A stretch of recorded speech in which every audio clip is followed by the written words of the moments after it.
berada di salah satu artefak budaya yaitu Prasasti Blanjong dengan saya Putulita Julia Fatniawati yang sering dipanggil Anya dan saya Nisa Desi Radio Lestari yang sering dipanggil Sena. Jadi hari ini kita berada di salah satu pura yang terkenal dengan prasastinya yaitu Prasasti Blanjong yang berada di desa di Sanurkau, Desa Adat Sitaran. Oke, jadi di sini kita sudah berada bersama Ibu yang menjaga pemelihara Prasasti Blanjong How you make it in your team, still stay the same. Stay down from the jump and they never change. Man, it's a moment I could never trade. Yeah, I told my mom it's not to stress no more. Go hit the Bentley store and no credit card debts no more. I bought the crib and it's an escrow now, so you don't never have to worry about how you gon' pay rent no more. I put my team in position, now they making a killing. Stacking blue faces straight to the ceiling. Out in Vegas, I'm with them ordering bottles of the Ace when they send them.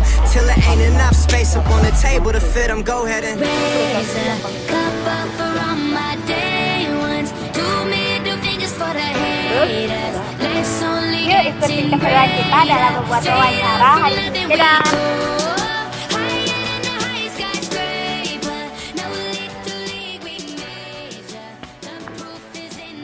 Terus adik yang perlu silakan. Om Swastiastu, Ya, kami dari Swastiastu. SMK Negeri 2 Denpasar izin Ya. mewawancarai Ibu ya. Boleh. Pertanyaan nomor pertama, apa saja yang Jurumangku ketahui terkait keunikan yang dimiliki Pura Blanjong ini? Terkait keunikan yang di Pura Blanjong ini, yang peninggalan ini, sejarah ini yang keunikannya, yang terkait yang paling unik. Sejarah Prasasti Blanjong ini peninggalan yang paling unik. Ya. Baiklah, kita lanjutkan ke pertanyaan nomor 2. Ya. Apakah Pura Blanjong termasuk objek wisata yang dapat dibuka untuk umum? Kalau Pura Blanjong yang objek pariwisata, yang ini yang dituju oleh pariwisata, dia ingin tahu sejarah yang unik peninggalan di purbakala itu, apa sejarah Prasasti Blanjong itu yang dicari sama pariwisata itu.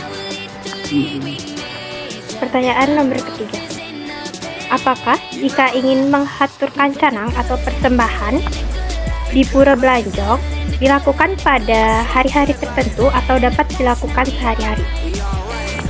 Begini, kalau misalnya ada yang mau nangkil istilahnya ya secara Bali itu, dia ingin tahu Pura Blanjong itu, langsung dia mengaturkan canang, dia langsung memuja bersembahyang dia di sana. Tapi tetap di prestasi ini tetap karena ini pemujaan jiwa Buddha. Pertanyaan nomor 4, apakah Pura Blanjong pernah menjadi saksi bisu dari sebuah peristiwa pada masa lampau? Kalau masa lampau, ibu tidak tahu. Kalau saksi bisu itu, ya biasanya biasa-biasa saja saksi bisu. Ingin tahu tentang sejarah apa, kita cuma menjelaskan yang ada di media, di buku ini. Karena ibu punya bukunya, tidak boleh menjelaskan sembarangan. Tuh, ibu menjelaskan itu berdasarkan dari bukunya.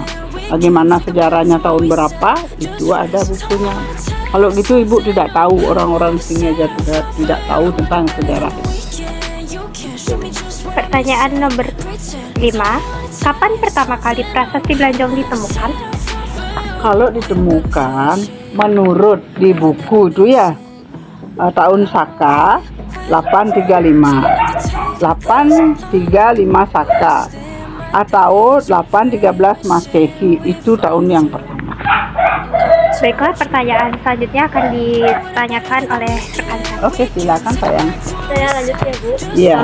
Untuk pertanyaan nomor 6, Iya. kapan pertama kali Pura Blanjong mengalami perubahan signifikan dalam hal struktur pembangunan?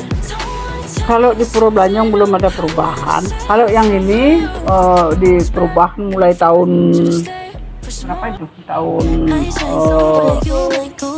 itu berdirinya yang pertama itu 1000.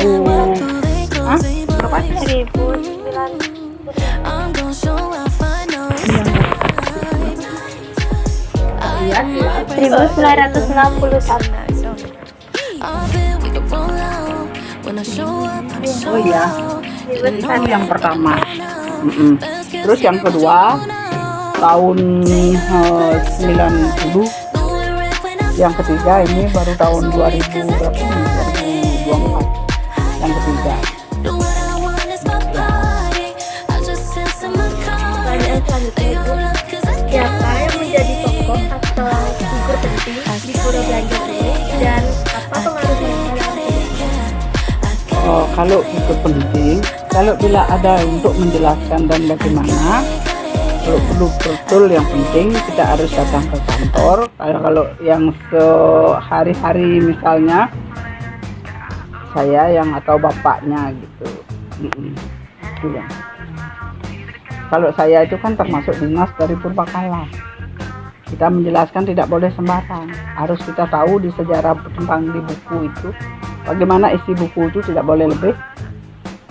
Jangan mengada-ngada gitu katanya, jangan gitu. Jelas yang di buku yang jelas. Gitu. Pertanyaan selanjutnya, siapa saja yang bertanggung jawab dalam hal pemeliharaan pelestarian lingkungan dalam Pura Blanjong? Dari kantor Purbakala, Dinas Cagar Budaya Purbakala atau Dinas Kebudayaan. Nanti Purbakala dulu pertama, tapi dia masih konsultasi dengan Dinas Kebudayaan. Itu dari pusat itu. Jadi mereka yang bertanggung jawab. Iya, kalau saya ini juru pelihara ngerawat kebersihan saja. Untuk pertanyaan selanjutnya, mengapa Pura Blanjong ini dianggap sebagai salah satu warisan budaya yang harus dilestarikan? Karena ini ada tugu tanda kenal. Ini dah sejarah yang paling penting. Prasasti Blanjong itu dari sejarah yang paling penting, paling unik. Pertanyaan terakhir, Ya. Bagaimana sejarah terkait Pura Blanjong dan prasasti Blanjong? Bisa ceritakan sedikit saja. Sejarahnya terkait dengan Pura Blanjong karena wilayahnya di dekat Pura Blanjong. Itu kan ada juga sejarah Ganesa itu. Sejarah Ganesa. Dulu dirangkep dengan apa namanya kalau bahasa Bali langsing dingin itu. Cuma lihat kepalanya itu terkait ke sana karena wilayahnya berdekatan bersatu dengan Pura Blanjong, wilayah Pura Blanjong. Itu sejarahnya. Prasasti Blanjong itu bernama Prasasti Blanjong karena bersatu dengan Pura Blanjong. Tapi tempatnya beda, berselisihan lagi sedikit. Itu kan pura, ini kan tempat sejarahnya. Tempat prasasti namanya.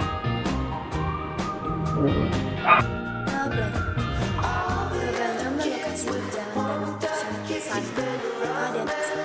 Di tempat tersebut juga terdapat sebuah prasasti yang bernama Serupa, peninggalan Raja Sri Kesariwarmadewa dan dikukuhkan pada tahun 835 Masehi. Prasasti dengan tinggi 195 cm dan diameter 60 cm ini mengisahkan ekspedisi Sri Kesariwarmadewa ke Gurun dan Sungai. Buku ini berbentuk silinder dengan memakai bahasa Bali kuno dengan tulisan huruf pranegari dan bahasa Sanskerta yang ditulis dengan huruf Kawi.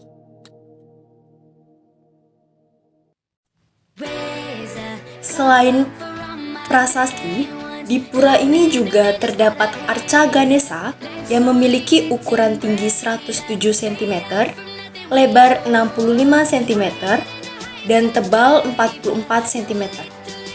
Arca ini sendiri dibuat dari bahan batu padas berwarna abu-abu dan digambarkan dengan posisi duduk bersila. Kedua telapak kaki bertemu dan duduk di atas lampik berhiaskan helaian Padmaganda.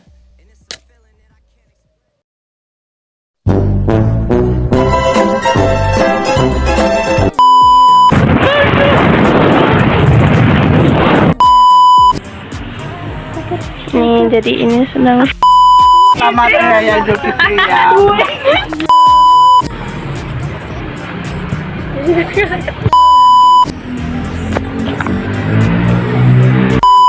bisa. Hanya siapa yang muslim?